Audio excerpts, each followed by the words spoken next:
Pension సొమ్ము పన్నుకు చెల్లింపు, వచ్చిన పింఛన్ ఇంటి పన్ను కింద జమ, ట్యాక్స్ కడితేనే స్కీములకు దరఖాస్తులట. మంచిర్యాల జిల్లా నంగునూరులో వింతలు, ఆందోళన చెందుతున్న వృద్ధులు పేదలు. సర్కారు తీరు దుర్మార్గం, తన పింఛన్ డబ్బులను పన్నుల కోసం ఆపారని ఆరోపిస్తున్న డొక్కే చుక్కమ్మ అంటూ కూడా చూస్తున్న పరిస్థితి కనబడుతుంది. అంటే పింఛన్ సొమ్మును రెండింతలు పెంచుతామని ఆసరా పింఛన్ల లబ్ధిదారులు ఓటేస్తే అసలు పెంచకపోగా వచ్చే పింఛన్ సొమ్మును ఇంటి పన్ను కింద జమ చేసుకున్నామంటూ పంచాయతీ అధికారులు దౌర్జన్యానికి దిగుతున్నారు. కొడుకుల ఇంటి పన్ను కింద వృద్ధుల పింఛన్ సొమ్మును పంచాయతీకి డైవర్ట్ చేసుకుంటున్నారు. ఇలా సుమారు 15 మంది వృద్ధుల పింఛన్ను ఇంటి పన్ను కింద జమ చేసుకోవడంపై వృద్ధులు ఆగ్రహం వ్యక్తం చేస్తున్న పరిస్థితి కనబడుతుంది. ఇక ఇది తెలంగాణలో మా ముఖ్యమంత్రి యనుమల రేవంత్ రెడ్డి వల్ల మా నాయనమ్మ ఉంటుంది. మా నాయనమ్మను మా తాతనే ఇక చూడాలి. రేవంత్ రెడ్డికి చెప్పవే పెద్దవా, ఓ చిన్నవా, చెప్పురు జర పింఛన్ పరిస్థితి ఏంది, పింఛన్ కోసం ఎంత ఎదురు చూస్తాం, వాళ్ళకు అనారోగ్యం ఉండడం వల్ల మందుల కోసమో లేకపోతే ఇంతంత ఉప్పుల కోసమో పప్పుల కోసమో ఇంతంత బియ్యం కోసమో దేనికోసమో ఆ పింఛన్ కోసం కోటి కళ్ళతో ఎదురు చూస్తారు వృద్ధులు. ఆ వృద్ధులకు సంబంధించి పింఛన్ ఎందుకు పెట్టిరండి? నిజంగా కూడా వృద్ధ వయసులో చాలా రకాలుగా ఇబ్బందులు ఎదుర్కొంటారు. కొంతమంది కొడుకులు ఇస్తారు, ఇవ్వరు. ఈరోజు శాస్త్ర సాంకేతిక పరిజ్ఞానం అభివృద్ధి చెందింది, బాగా చదువుకున్నారు, అందరి కొడుకులు బిడ్డలు కూడా హెల్ప్ చేస్తారంటే ఇది ఒక దుర్మార్గమైన ఆలోచన. బాగా చదివితే వాడు అమెరికానో బ్రెజిల్లో కెనడానో ఇటలీయో ఆస్ట్రేలియానో దేశం పోతున్నాడు, ఇక్కడ తల్లిదండ్రులను తీసుకుపోయి అనాథాశ్రమాలు వేసే పరిస్థితులు ఉన్నాయి. ఇంకొక విషయం ఏంటంటే కొంతమందికి పిల్లలు అంటే ప్రకృతి వల్ల అకాల కారణంతో మృత్యువాత పడడం వల్ల వాళ్ళ తల్లిదండ్రులు బిక్కుబిక్కుమంటూ వృద్ధ వయసులో కన్నీటి పర్యతంగా మారిపోతున్నారు. ఆర్థిక స్థోమత లేకపోవడం వల్ల అనేక రకాలుగా ఇబ్బందులు పడుతున్న పరిస్థితి కనబడుతుంది. సో ఇలాంటి పరిస్థితులలో పూర్తి స్థాయిలో కూడా వాళ్ళకి ఆసరగా నిలిచేందుకు ఆసరా పెన్షన్ అనేది తీసుకొచ్చారు. కాంగ్రెస్ ప్రభుత్వం అధికారంలోకి వచ్చిన తర్వాత మేము రూపాయిన్న పెన్షన్ 2 రూపాయలు చేస్తాం, 10 రూపాయలు చేస్తామని చెప్పింది. మరి ఏమైపోయింది అంటే ఏం కాలే. ఎక్కడ వేసిన గొంగడికి అక్కడే అయిపోయింది, ఎక్కడ ఉన్న తిరిగి అక్కడే అయిపోయింది. ఆఖరికి ఇక్కడ ప్రభుత్వం ఇవ్వాల్సిన స్కీమును కూడా ఏంది ఇంటి పన్ను కింద వసూలు చేస్తున్నారంటే ఇంతకంటే దుర్మార్గం మరి ఏ ముఖ్యమంత్రి లేకపోతే ఏ మంత్రి ఆదేశాల అనుసారంగా చేస్తారు?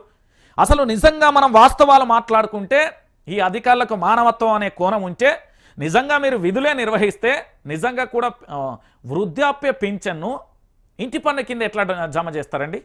మీరు వెళ్ళి పూర్తి స్థాయిలో అక్కడికి వెళ్ళి ఆ ఇళ్లలో పోయి అడగాలి, కానీ వాళ్ళకచ్చే సొమ్మును మీరు ఎట్లా దాచుకుంటారు, గుంజుకుంటారు? నాకు అర్థం కాలేదు. మీరు దోపిడీ చేస్తున్నారు, దౌర్జన్యం చేసుకున్నారు, గుంజుకుంటున్నారు, లాక్కుంటున్నారు. ఇంకా నా భాషలో చెప్పాలంటే దొంగతనం చేస్తున్నారు. మీరు వాళ్ళకి ఇచ్చి వాళ్ళ ఇంటికి పోయి అడిగితే పద్ధతి. ప్రభుత్వం వాళ్ళకు నేరుగా సాయం చేస్తున్న పైసలను వీళ్ళు పోయి వీళ్ళు ఇవ్వకుండానే దొంగతనం చేస్తున్నారండి. దొంగతనమే అంటారు దాన్ని. లా అండి ఇది. మీరు నమ్మట్లేదు, ఇది రాజ్యాంగం. అరే ఇది కొత్త రాజ్యాంగం అండి. ఈ రాజ్యాంగంలో ఖచ్చితంగా ఇట్లనే ఉంటుంది. వాళ్ళు దొంగతనం చేస్తున్నారు అధికారులు. పింఛను ప్రభుత్వం వాళ్ళకి ఇవ్వమని ముఖ్యమంత్రి యనుమల రేవంత్ రెడ్డి అంతకుముందు ముఖ్యమంత్రి కల్వకుంట్ల చంద్రశేఖరరావు వృద్ధులకు ఇవ్వమని చెప్పిండు. ఆ పైసలు వీళ్ళు గుంజుకున్నాడు ఎక్కడదండి? వాళ్ళకి ఇవ్వాలి కదా. వాళ్ళకి ఇవ్వలేదంటే వాళ్ళ డబ్బులను ఎవరో దొంగతనం చేసినట్టే కదా. అటు డైవర్ట్ చేసిన ఇటు ఎవరు వాళ్ళు ఎవరు చెప్పనీకి? అసలు ఎవరు? Who is that? ఎవరు వాళ్ళు? ఎవరు? నాకు అర్థం కాని విషయం. ఎవరు వాళ్ళు? ఏ ప్రభుత్వ ఆదేశాలు ఉన్నాయి? ఇంతకంటే ఘోరం ఇంతకంటే దారుణం ఇంకే ఉంటుందండి. ఇక దీంతో పాటుగా ఇక్కడ చూడాలి, ఇదైతే హైలైట్గా ఉంటుంది. కొందరికే రుణమాఫీ.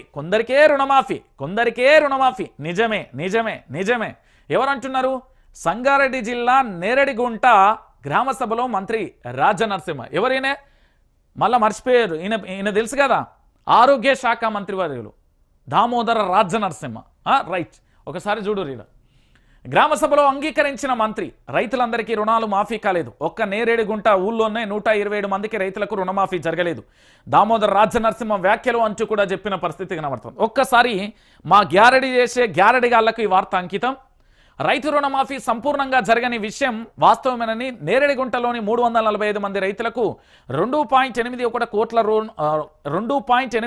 కోట్ల రూపాయల రుణమాఫీ వర్తించింది. కానీ ఇంకా 127 మంది రైతులకు రుణమాఫీ కావాల్సి ఉందని మంత్రి దామోదర్ రాజనరసింహ తెలిపారు. గురువారం సంగారెడ్డి జిల్లా నేరేడుగుంట గ్రామం సభలో కలెక్టర్ క్రాంతితో కలిసి ఆయన పాల్గొన్నారు. రుణమాఫీ కాలేదంటూ రైతులు మంత్రి దృష్టికి తీసుకుపోగా కొందరికే రుణమాఫీ జరిగిందంటూ కూడా మంత్రి యాక్సెప్ట్ చేశారు. శబాష్.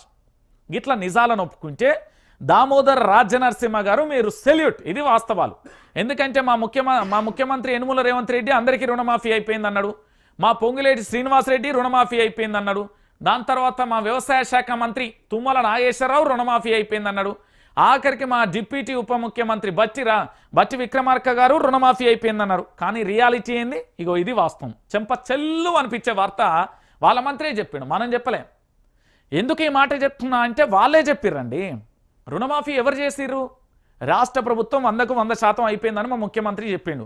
కానీ రుణమాఫీ జరగలేదురా నాయన అని కాంగ్రెస్ పార్టీకి సంబంధించిన కేబినెట్ మంత్రి దామోదర్ రాజనరసింహ ఒప్పుకున్నాడు. ఎందుకంటే ఒక్క గ్రామంలోనే 2.81 కోట్ల రుణమాఫీ వర్తించాలి. ఇక్కడ మొత్తం 345 మంది రైతులు ఉంటే ఇంకా 127 మంది రైతులకు రుణమాఫీ కాలేదు అని చెప్పిండు.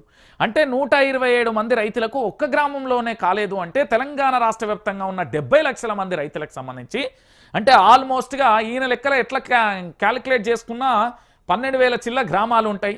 ఇంటూ వేసుకున్నా కూడా దాదాపుగా ఒక 30-40 లక్షల మందికి కాని పరిస్థితి కనబడుతుంది.